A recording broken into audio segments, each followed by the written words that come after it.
que ma seule peur, c'était ça, en fait, en vrai de vrai. J'étais ni la pire, j'étais ni la meilleure. Mais je voulais pas mourir dans cet état-là. Je voulais pas mourir comme j'étais, j'allais rien prendre avec moi. Un coup comme ça, j'aurais pu mourir lors de l'accident. Comme je vous ai dit, j'étais ni la pire, ni la meilleure. Chaque être humain pêche. On est venu ici sur Terre pour une seule raison. On sait très bien où on va retourner. Le but, c'est d'être meilleur et le but, c'est de se rapprocher d'Allah. C'est pas d'être perdu. Mais comme je vous ai dit, Allah, il guide qui veut. Allah, il guide qui veut. Toujours la même, j'ai toujours le même fond. Sauf que énormément de choses ont changé après cet accident. Et je ne regrette pas une seconde. Une seconde, je regrette pas. Une seconde, je regrette pas. De tout ce qui a changé, une seconde, je regrette pas. Je vais mettre tout ce que j'ai eu et mes séquelles, etc. entre parenthèses. Mais à part ça, ça a été une bénédiction pour moi l'accident, les filles, entre guillemets. Parce que si j'aurais pas eu cet accident, je serais pas guidée. Je vous le dis direct.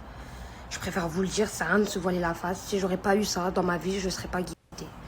J'aurais pas pensé de cette certaine façon. Il y aura pas des choses qui auraient changé dans ma vie. Donc, ok, c'est une épreuve. Ok, c'était dur, etc. Mais j'en ressors meilleure. J'en ressors pas plus perdue que j'étais avant. Et je pense que c'est une bénédiction pour moi quand même. Malgré qu'on a eu beaucoup de négatifs dedans. Aujourd'hui, je vous parle de l'étranger.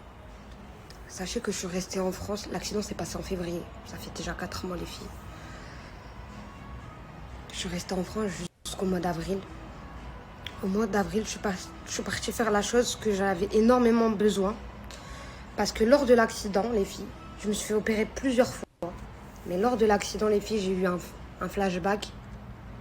En fait, j'ai pas eu de flashback. Je vais exactement vous expliquer mot pour mot ce qui s'est passé. J'étais en train de dormir et je me suis réveillée en sursaut. Je faisais une sieste, c'était, je sais pas, vers 18h, 21h, je me suis réveillée. Et en fait, j'étais chez ma mère. Et le premier réflexe que j'ai eu, je me suis levée. Pourtant, je ne tenais même pas debout.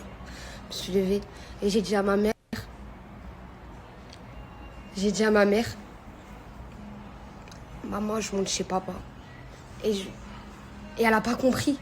Elle n'a pas compris, ma mère miskina. Vous savez pourquoi j'ai dit ça, les filles? Parce que mon papa, moi, avant qu'il décède, il habitait juste au-dessus de la maison. C'était notre voisin. Comme ça, en fait, quand il était plus avec ma mère, il n'a pas déménagé loin. Il a déménagé juste au-dessus, comme ça, c'est notre voisin. Et tout le temps, on monte chez lui, on montait, on descendait, on montait, on descendait. Et en fait, le premier réflexe que j'ai eu lors de l'accident, en fait, j'ai eu un réflexe. Même moi, je me suis dit, non, c'est pas possible. En fait, vous n'avez pas compris. Je me suis levée, je faisais la sieste, je me suis levée en sursaut. Je me dis, maman, je monte chez papa. Parce que pour moi, comme j'étais petite et j'avais cette habitude de monter chez mon père, j'allais y aller jusqu'à ma mère. Elle me dit quoi? Elle me dit, mais qu'est-ce que tu racontes, ma fille?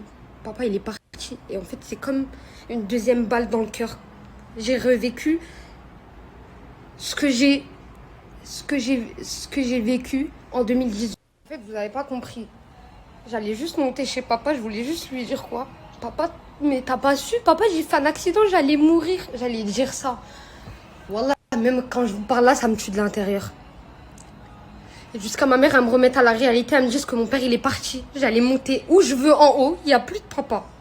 Ça veut dire, ça aussi, c'était une double épreuve pour moi.